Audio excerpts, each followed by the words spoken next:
The UPMC sports medicine experts in Central PA are here to help keep you in the game and improve your quality of life, no matter your age or activity level. Visit upmc.com/Central PA SportsMed to learn more.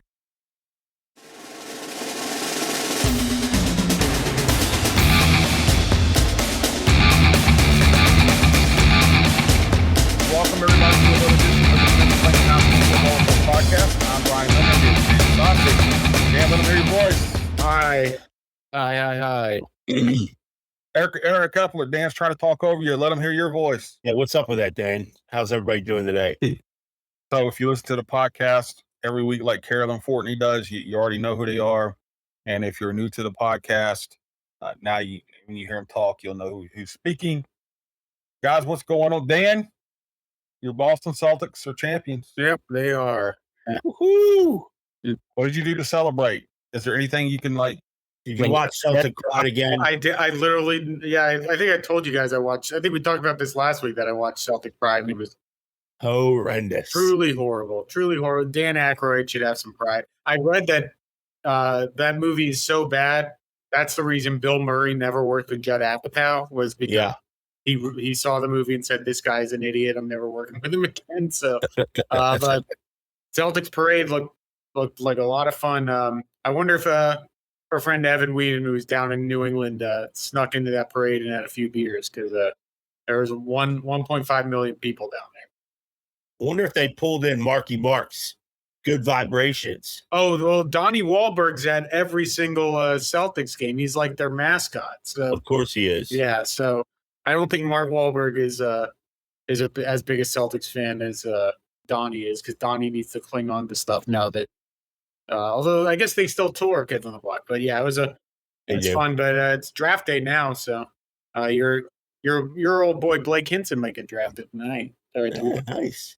I like Blake. You think he'll get picked? I don't think he'll get picked. He's probably not, but he's worked out for a ton of teams. Like he has one skill, and it's a skill NBA teams like. So yeah, he just sits out there and bombs it. Yeah, he's a good dude too. So I hope he gets something. I like Blake. I hadn't talked to Blake in a long time. So what else is going on? What we got football wise? We're in the football verse. Any football news? Well, we talked about China. I know that every time I look up, there's a new Kevin Brown is dominating some camp. Okay. He's at that what is it? The big lineman rivals camp, right? Yeah, and he looked like he was just sending some kids in to meet Earth. It was every time I see a highlight of that kid, it's destruction. His swim move's really good. I would think that if football doesn't work out for him, he has a place in the slap championship. Oh yeah, the slap. I swear. Yeah, he'd be pretty good at it. I think the UFC. He looks like a UFC heavyweight, and he's got the wrestling now in his repertoire. So, Elias Koch just got an offer from Missouri. Hank Poteet's son. Yes. Harrisburg High legend Hank Poteet, who's now coaching in college, played in the pros. His son Trey Poteet committed to Syracuse, right? Yeah. Syracuse, their new coach has them rolling. Down, yeah. I'm not. I think I said this last week. I saw a few kids. We had Deontay Sheffy from Harrisburg who committed to Syracuse, but I think that they had a few decommitments too, right? Of course, I think they did get the Khalil Stewart kid. I think maybe from St. Joe's Prep, who was a Maryland commit. I think he might have flipped to Syracuse. Yeah, I think that sounds right. Khalil Stewart. Yeah. All right. Hershey Bears champ. So we're just gonna run down all the ones now. That's not much hockey. They packed the house. Game 7 was fun. They kind of got buried a little bit by the actual Game 7 in the Stanley Cup. I feel like Dan watches every sport. I don't watch every sport. I just put on what's on ESPN or ABC. I got cable. I do too. Yeah, you did. I watch a lot of fighting and stuff. Well, then I text Dan about it at 12:30 a.m. Epler. Dan and I are texting about some ridiculous fight that night. Yeah, I don't watch the fighting stuff. I've never really been into that stuff. I like Formula One is the odd sport for me. That's the one. Oh, that's where all the money is now, right? We need to, we need to get a Formula One podcast here on. Well, I thought about maybe trying to pull, some of my influential friends and start a Formula One program, but then I learned that the minimum is $750 million investment, and I'm like, that's a little out of my budget. Like I have some friends in high places, but not those kind of friends. No. Yeah. I watched the end of one Formula One race a couple weeks ago. I mean, it's one of those things, right? Where Well, you just got to figure out how to beat Max Verstappen. Yeah, that's what you got to figure out. I covered NASCAR when I was in Daytona, but like Formula One and IndyCar, like what's the huge difference there? Formula One, I think, is much more like car. Yeah, it's much more like for like gearheads, like people who are really into the car stuff. Like it's basically my theory is it's basically about millimeters and centimeters. Yeah. The difference. Now, obviously the engines are more powerful, but it comes down to if you tweak a nut this much, or you have to go the entire revolution. Well, you see, that's how finite it is. Yeah. We were Gran Turismo, like you can just play video games and then become a Formula One driver. Good. Enduro, by the way, for Nintendo was the greatest racing game ever. Enduro. I'm a Mario Kart guy. I have a retro game system, and I play Nigel Mansell's World Championship. Not bad. Yep. Actually, my favorite game was the Star Wars pod racing. The Star Wars pod racing. Was that a Sega? Was that Sega? I think it was PS1. I believe it was either PS. Oh, okay. It was an early PS1 game, but yeah, you weren't around for Atari and Sega, man. No, I was PS1, PS2. You're missing the goodness. I was my cousin like 120-7 on Atari and football up because you remember. Yeah, you throw the football, you could run behind the screen and come out the other side. You come out the other side of the screen, and intercept it. So and it was the greatest thing ever. Yeah, it was also horrible when you look back at it now. It's like I don't know how we were playing this. Oh, it's fabulous. Now you can buy the retro thing; it just jacks right into your TV, and you have like 160,000 retro games. Yeah. Oh yeah. I got one. It's called a Retro Cat. It's amazing. Yeah.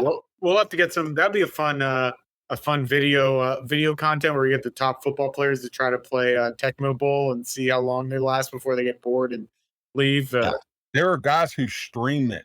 Like literally, if you go on TikTok, they play Tecmo Bowl around the clock. You got to be Jackson, right? You can't play with Bo. Right? Yeah, but I'm telling Dan Fouts was the greatest in Tecmo Bowl. I'm sorry, I know Bo Jackson he would just knock people out when he was running. But you know what I love to play on Nintendo, and we're going down a whole rabbit hole here. And now, like I've seen it. Like I tried to play on this retro game system I have. This is horrible. It's RBI baseball. Oh yeah, it's the greatest game ever invented. Yeah, it was great in its day, but now I'm like I can't play this. Yeah, the left-hander for the Mets. What was his name? I believe he was from Mexico. He was the greatest left. He would throw unbelievable. It was unhittable, but it was only unhittable for 2 innings, and then he had to pull him out. Yeah, I'm a little. Are you talking about Sid Fernandez? No, it wasn't Sid Fernandez. Like they had Fernando Venezuela pitched for the Dodgers, and then they had the All-Star game where you would just hit bombs with Canseco and McGuire. And Alan Trammell was really good in that game too. I'm a little younger. Detroit Tiger. I'm a little younger than you guys. So mine is and as a Red Sox fan, mine is MVP Baseball 2005 because that had my favorite baseball player of all time, Manny Ramirez, on the cover. So yeah, that was a good one. It was a good one. Chuck Knobloch was good too. He got the yips. Yeah. And I think he's getting in all kind of trouble or something. They're all getting in trouble now. Need Dykstra to his next autograph signing because he's looking on Twitter. Yeah. Kids, stay away from Lenny Dykstra. Yeah, that's a good transition into our interview. Yeah. Exactly. Great guest here this week. We're going to get to him right now, guys. The UPMC sports medicine experts in Central PA are here to help keep you in the game and improve your quality of life, no matter your age or activity level. Visit upmc.com/Central PA SportsMed to learn more. All right, guys, we're our special guest, Steel-High Coach Andrew Erby for the fourth or fifth cut. We've had some technical issues. Coach, I apologize. Like I said, we never had this problem when Alex is the all-time record holder for coming on here. So we never had this problem with him, man. Yeah, maybe it's just me. The young guys in technology, man. Yeah, he definitely had it figured out faster than me, but might mean you're getting a little older, man. Might be too, but listen, we were talking about your team this year, and you said you guys have had a pretty good summer and spring, right? Tell us about everything that you've had going on over at Steel-High this summer. Spring and summer. We had a lot of kids that actually were running track, which is good, and played baseball, which played other sports. But we're kind of slow when it comes to really getting together, compared to other schools, because we always push for athletes to run track, play baseball, play a little AAU basketball when you can. But as we start to groom things together, going to be very young.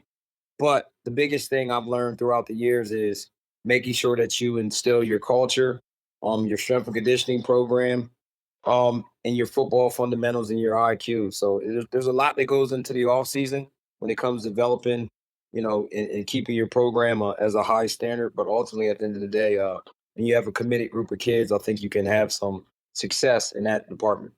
When you look up and down the roster, a guy we talked about, exciting young guy, one of those exciting young guys that stands out is Angel Luciano. Has a couple college offers, and he probably got overshadowed a little bit by all the spectacular seniors you guys had last year. Tell us about that kid, what makes him special, and what people can be looking for him. When it comes to players, when it's down to it, as far as your evaluation, for me as the coach's perspective, when I'm understanding that you're recruitable, it starts with the football IQ. I think he has very good knowledge of the game from the linebacker position. Has all the tangibles, being 6'4", 215 pounds. And I think he's very instinctive and fast. And we always say, like, nowadays with the way college football works is you're playing a lot of spread offenses, a lot of up tempo. So you have to be strong and big enough to take something downhill, but you also have to be able to run in open space and cover. And I think he's going to show that he can, be one of the best in the state, if not one of the top linebackers in the country when it's all said and done. I'm looking back a little. Obviously, you'd lose a ton of great players, but it's hard to kind of look past, losing your two kids and where they're going to the next level. You guys play a lot of football on Saturdays over the years. How excited are you? You might not be able to watch every single game, but kind of see them, move on to the next level at Ohio and Navy and play on Saturdays. It's just a great opportunity. It's just a, football family. We're filled with it. Just excited to see the progress, but also too, as being their father, you have to, these next couple of years, you have to go with being uncomfortable, coming from a, really high profile program to almost being like a freshman walking into, high school. So everything starts over and the work starts over. The playing level will be very, very high. And, you have an opportunity to showcase their ability, but, I'm also happy on them academics as well. Yeah. And then back to your team, a bunch of changes, right? For Steel-High this year. Not only are you guys moving up to 2A, but the divisions have completely changed as well. Just how much does that kind of stuff go into your preparation? I mean, obviously the 2A stuff, it kind of impacts you more once you get if you get to the playoffs and the brackets there and things like that. But the divisional stuff obviously changes a lot as well. Just does that impact your guys' preparation at all? Or are you guys more focused on yourself and figuring out, the kind of next core of role as players? I think the biggest thing that, us as a whole and as a staff, we're really focusing on ourselves, really improving ourselves as individual football players and as a program. So I think when you start looking down the road and being concerned what everybody else is doing, you kind of lose focus of what you need to do. For us now, after evaluating the kids that we have coming back, I think it's more important for us to focus on us as an individual football program and as a coaching staff to develop within and develop our program, develop our teams rather than look ahead. We obviously we have a lot of work to do. We don't have a lot of kids with in-game experience. So I think we have to close the gap when it comes to football IQ because they haven't played a lot, fundamentals, which they haven't experienced in a live game. And you also got that strength and conditioning curve where you need to develop bodies and, speed and all those, tangibles that make you a good football team. Coach, obviously as being a head leader of the program and, top to bottom, Do you like that preparation for sort of quote unquote new teams? Because you're going to be facing some newer teams, obviously division wise, that Dan alluded to, in these sort of stuffed mid-pen divisions now. We're going back to 4 divisions instead of 5. Do you like that, or you prefer sort of sharpening your game plan against known products and teams that you've played now for dozens of years? I'm fine either way. I mean, there were years where, to be honest, we would reach out to a lot of local schools and we couldn't get a game. So now with the Right. conference, we're in a conference, we have some conference games, and the schedule was basically made for us except for our week 0, what we just found. But it just comes down. I enjoyed the competitive nature of going out playing a team that was, with some credibility. Where that's why we were running around the state, going to play Pittsburgh, going to Philly, because we had local teams that, to be honest, really didn't want to play us. Outside of Harrisburg and McDevitt, there really wasn't anybody else to play, and you know what type of programs Right. there are. So it was just looking for teams. But I can tell you with great confidence now, I probably went from no phone calls to 100 phone calls. So that, and I'm gonna just call it like it is. There were I COVID wonder times why, where yeah. there were COVID times where there were weeks open, and we had weeks open, and we couldn't get games, and there was schedules where we had 3 openings last year where we tried to get games, and it was we couldn't find anything. Now I look at my phone, I got unlimited nights and weekends when it comes to game requests. So I remember you calling me a couple times. We did stories where you guys were looking for games. You were looking for begging, any. yeah. So you Yeah, guys, see how that happens. you guys are moving up to 2A. We went through that. I know you guys battled that for you had your reasons. You guys lost a lot of guys and stuff like that. The Quips are fighting this thing out in court, man, and it looks like it could go either way for them at Aliquippa. It looks like right now they're staying in 4A. Have you guys been paying any attention to that, or how you guys feeling about all that? Yeah, so it was unique because what they tacked and what their game plan was the first priority whenever you're talking about anything is health and safety. So our second time, once we got denied, we didn't appeal it, they appealed it. But here's what I always stand on. Bottom line, regardless what you're doing when it comes to adults, children, minors, any human beings, health and safety should always be priority. So when it comes to health and safety, you got to understand is that you're putting some kids out there with, lack of experience, and you don't always have the numbers. But the biggest thing for us was it wasn't necessarily that we were, worried about the competitive nature. Now we just have to put some kids out there where have no football playing experience, and you got to transition a kid that wasn't a lineman. If you look at our last couple of years for state championship teams, we had at least 5 linemen that played linemen the whole entire year. There were games where we were up against Boiling Springs. I had to go over to the coach and say, Coach, only I can take my starters out, but I have to put in a wide receiver at tackle or guard. So I don't think there's a slew of skill guys like for a small school, but you miss those guys up front. And it's just one of those things where when you're at a small school, you have to continuously recruit your guys. And listen, I'm a straight shooter when it comes to this. This past year, 4 years, we had a rare group of talent where we could have played with most teams. But now when you lose those kids, we're not like a private school where you can replace them with bodies and freshmen that can come in that can fill those voids and you have them ready. We don't have a JV program. So only thing, my biggest thing was for anybody, any organization, any level of it, don't disregard health and safety because that's everything we do from Heat Week to teaching tackling to teaching fundamentals to cardiac arrest to concussion to all those important tangibles that we learn. There should be at priority when it comes to any sport or any athletic when numbers can affect that. It won't change you guys' situation this year, obviously, but are you guys paying attention to this Aliquippa thing and how that's playing out?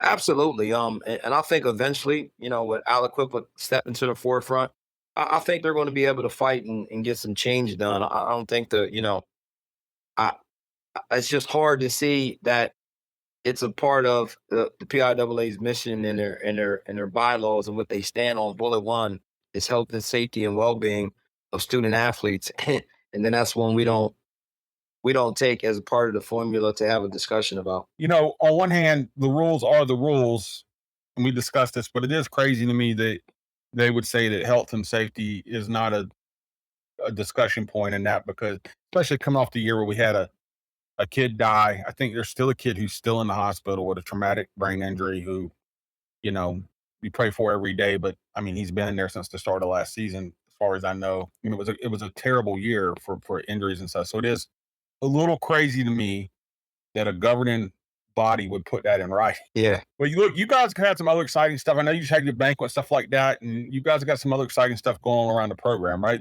Tell us about that and the things you guys are doing. And I think you guys just got some big support, and you weren't expecting. I saw at the banquet and stuff like that.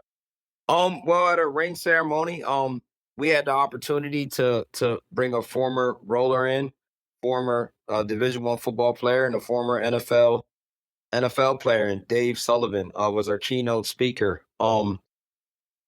His speech that he addressed our program with about being from a small town, being undersized, playing the wide receiver position, playing with a chip on his shoulder, fighting through adversity, all the way to the point where he was able to make it to the NFL and play for the Cleveland Browns. Um, I think it was an eye opener for our kids, and we always talk about our roller tradition and what it looks like to bring a person in that sat in the same seats, lived in the same town, had some of the goals, and how he relates his life now to the values and the toughness and to the grit that he learned in our town to make him successful is just amazing. And then, for just the opportunity to bless us with a donation that will change our program and benefit our kids was just amazing. But the biggest thing what he said was, and we talked about it on our in our leadership committee after left, he talked about, by you guys being a part of something where you learn your mission, your vision, your values, your hard work, your tools, you're putting yourself in a better place as a human being. So I just thought that the life lessons and in his speech that he gave to us was so motivational throughout our school and throughout our districts. It was special to hear, and I thought it was one of those things that happened once in a lifetime for you to get someone like that to share their story. But I could see the impact in my player's face. We were able to take a deep dive into his story and how he became what he came. He just was currently also a year ago inducted into the PA Capital Hall of Fame. So it was just a great time and a great night at our ring ceremony to make sure that he drove home it and with a gracious donation to our program, which will change things up. So we just look forward to working with Mr. Sullivan and his team. But it was just a blessing for our kids and our community. That's pretty awesome, man. You just got put in the Hall of Fame too, right? Which Hall of Fame did you just get inducted into? Oh, the same one. Everybody was laughing at me saying you're pretty young. So I always tell people, I always tell my kids, like, listen, I said I used to play football too a little bit. I wasn't as good as some of you top dogs, but I was okay when I played too, though. So I think, like, I'm a guy where I kind of like I don't talk too much about myself and my career, because I believe in just serving kids. But it was great to be acknowledged for a high school career, college career. And I always tell kids from Division I to Division III, you make the most of what you make. If you take an opportunity and you work really hard at it, you have a chance to be really good no matter where you go. I mean, I played right down the road at Delaware Valley University. At the time, coming out of high school, we all think we're better than what we really are, but going to Del Val, realizing that these guys are here because it's an inch too short, a step too slow. But the commitment and the family and the work that you need to put in the classroom and in the football field was a wake up call for me. So I always try to tell parents, like, wherever you go, and if you have the opportunity to put on a uniform, it's a blessing, because it's not easy anywhere. And I just happen to play for some really good coaches. G.A. Mangus, he then obviously he went to South Carolina as offense coordinator. Coach Clemens at Cookstown was my defensive coordinator, and I had a few teammates. Billy Miller from IMG Academy's head coach was my teammate. So I built so many relationships throughout that time. It was just amazing. Duke Greco at Westchester was my teammate, head coach. So the resources that you get from being a part of something is very important when they respect you as a teammate, as a player, and as a human being when it comes to vouching for your kids and your student athletes. I've Yeah. seen the pictures. You know, you are pretty young, but at the same time, you rock the big shoulder pads, man. You were I from did. you were I from the did. big shoulder pad era. I did rock the big shoulder pads, and me and my buddy was just laughing. I said, man, we had on cotton girdles, cotton boxers, cotton t-shirts. These kids were walking around. We were laughing because Alex is getting his workout gear. I'm saying this dude got on. He don't even have a pound equipment on. His shoulder pads weigh a pound. His cleats are nothing. He got 5 pounds on. We were out there with 45 pounds of Yeah. cotton. You remember the old girdles and the big shoulder pads? I wear shock pads underneath my shoulders. So it was cool to get the big shoulder pads when I was playing running back. Cal Albert has those photos out there too, but you guys playing running back because we got them on file, and I said it looks like you know, half the body weight is actually in shoulder pads. Yep.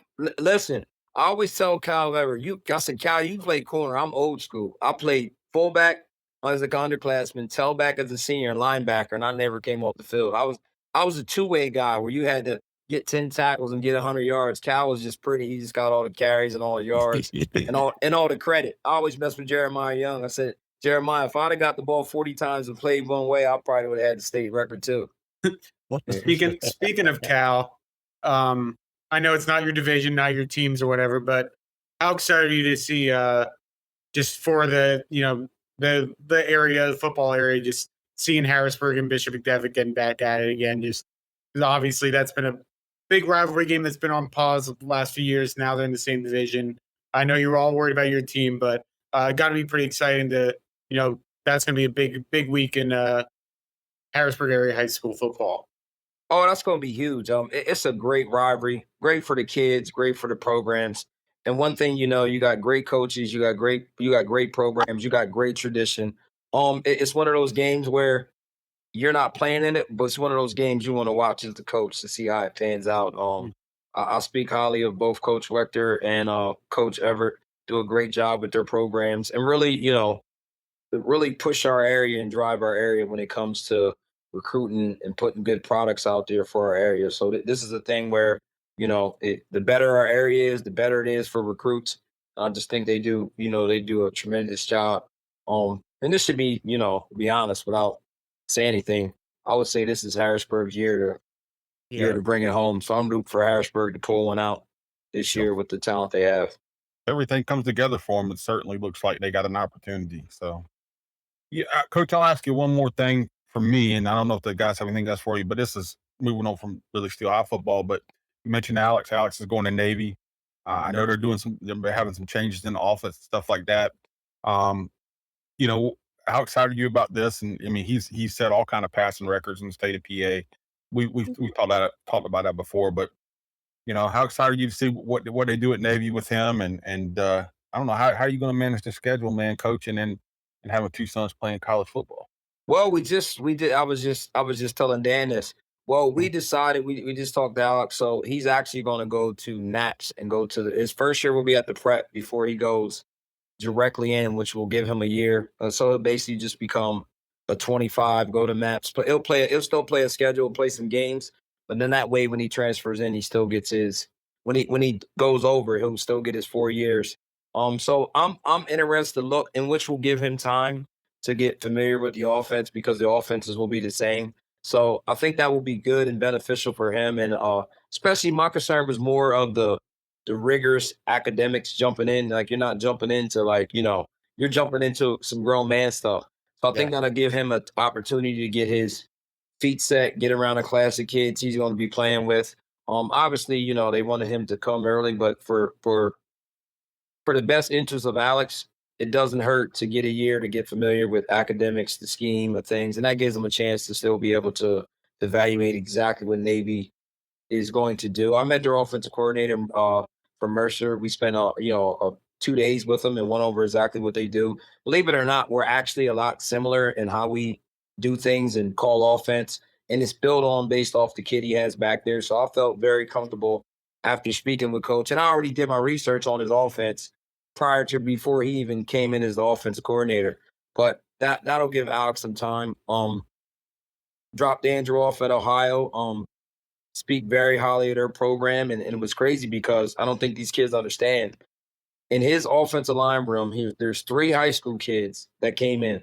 The rest were all transfers.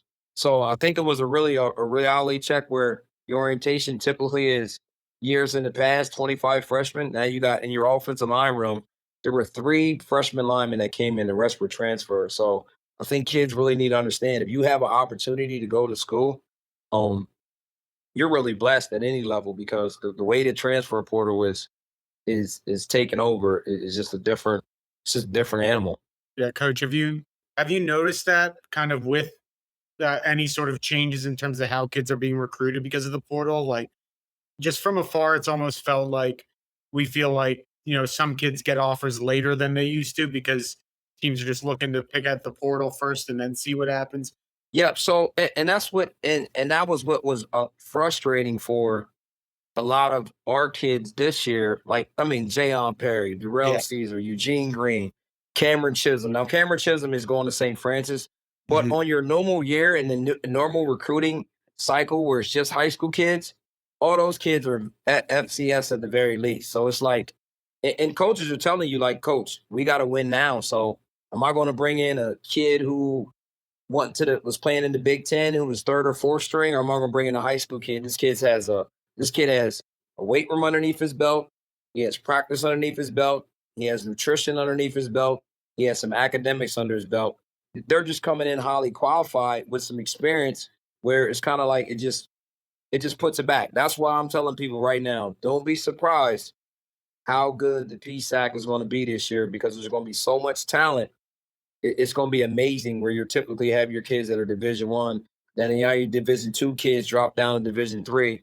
So it's just one of those things that if you're good enough, you'll probably bump up. If you're looking for somewhere to play, you'll probably bump down, but you just find the right fit. And I think that was what was very difficult, even with the quarterback process, because quarterbacks just, they just bump around. They don't start, they're in the portal. They go here. So it's a revolving door when it comes to quarterbacks too. That's what makes it very difficult for recruiting the quarterback because of the portal. Nobody wants to be 3 or nobody wants to be 2. Yeah, and that's what we were talking about when before the draft with Jared Verse, right? He was Central Columbia, I think, Bloomsburg and Albany. Eventually, these guys, when they start blowing up at those lower levels and the right person sees them, then they get the chance. But yeah, it's just a crazy new world with it. Yes, sir. It is tough for those schools like the PSAC schools, though, because it essentially does turn them into almost like feeder programs. Well, and that's what they're taking it. I mean, I've had guys that called me, was like, look, I mean, I've had guys that have called and been like, we're just a 1 year, we're just a 1 year school, 2 year school. If you're good enough, we expect you to leave. But again, if you got a guy where you're kind of someone on the hot seat, you don't have time to bring in guys that you need to develop. You need to win now and, just get guys going because you're really fighting for your job if you don't. So it's one of those things where you better be a 1 year recruiter, be able to get guys in, have some success, and then you're looking for the next guy if you don't get, a promotion as far as coaching. But like I said, a lot of people always ask, what's your thoughts on coaching in college? I mean, coaching in college, you better be full-time job, full-time committed recruiting, and you don't have long to make excuses on why you're not getting it done either. I think there's a lot that still has to be figured out with that, and how this is going to work out, in the long term. So, well, look, man, we've had you on here for, it says 25 minutes, but really it's been about 35 or 45. I'm trying to get this technology stuff down, but we appreciate you, Coach. It's always great to talk with you. I'll be circling back to talk with you some too about a couple other things you and I were talking about today. Look, we look forward to seeing what the Rollers can do. You guys have lost a lot, but you've been a successful program, so it'll be fun to see, how you guys doing this rebuild. Awesome. Thank you guys for having me on. Well, guys, that was Coach Erby. What did we learn this week? What do we take from that? Oh, I think we've known about it before, that despite all the success and everything, that I think Coach Erby's about as even keeled as one can be for a guy of his stature, a coach of his stature. Obviously, I think he knows the situation. I don't think he's beating around the bush about it all. That's going to be a developmental year for the Rollers, but I'm excited to see what they do. It's definitely even though they're going to develop, it's still not with their new division. They still should be able to have some success. I think Camp Hill's going to probably be the favorite in that division, but I wouldn't be surprised if you kind of look up and see Steel-High's got 6-7 wins even without with Alex at the helm. Yeah, it's going to be a very interesting year. I'm really excited to see Angel Luciano after watching this film. I think he did get overshadowed a little bit by all the guys they had. But then when you watch the film, you're like, oh, well, maybe he shouldn't have been because he did pop a little bit. Coach said he could be a big power 5 type linebacker. I think he could even be a defensive end. He's the one guy I'm really excited to see this year for them. So we'll see. And I think it's interesting too that they'll move up to 2A, which it's going to be tough for them having to replace so many guys. But we'll see. Yeah, it's interesting. It's just interesting that the success that team had over the past 4 years is just ridiculous. I think if the program wasn't before, I think when you're looking at the best small schools in the state of Pennsylvania, obviously the first one you turn to is Southern Columbia and their unbelievable string of championships. But Steel-High is right there, and that's the guy who's made it possible. I know he doesn't take a lot of success on his shoulders. He passes it all to his players, and rightly so. But we talk about guys too being overshadowed, like Angel was sort of. Hell, Jam Perry was overshadowed. A guy, the 4-year starter for them. Jack of all trades. He played linebacker and safety and corner and running back and fullback. I think he even lined up at split end at times. And obviously now has an opportunity to play in college as well. But yeah, it's one of the best small school programs in the state. I mean, it's top 2 or 3 in my book, and that's just a testament to the homegrown kids who play their tails off. And there's a little bit of a feeder system. The Raiders program, the Ponies and Peewees and midget football, program is still there. I played with them growing up, and it's just a heck of a place. I mean, and I do think though, guys, so much of that success, and I don't know how you can throw a percentage on it, but it's just being that chip that they're from Steelton. There's this chip about Steelton, and the kids carry it with pride, and they should. And I think that equates to a lot of their success. Steelton always is sort of overlooked for certain aspects in the town and being, and just. I think that chip is really important for the progress that program has made. And I don't think, it's going to be a little tougher now with all those guys moving on. But I don't think they take too many steps backward. I just don't think they will. So they find the talent and they cultivate it, and those guys play their tails off. So congratulations to Coach Erby on an unbelievable run, and more to come in the future. Well, gentlemen, we have a podcast. Eric, tell them how to find you on social media. I'm at 3Jacker on X. Boom. Dan _Sostek. And I'm at Sports by B Linder on X, or I call it Twitter. Make sure you check us out at PennLive. We are rolling out all these spring All-Stars, which is a little later than we usually do it. We're getting all those out for All-Star teams, and we're moving right into football. I think, guys, we're a little more than 50 days away from really getting cooking this thing. We have our Mid-Penn Media Days. I think for football, it's going to be, I believe, July 31st. And then for the other sports, it'll be August 1st. So we are in the real countdown, guys. Check us out, PennLive.com. Until next week, we'll see you then.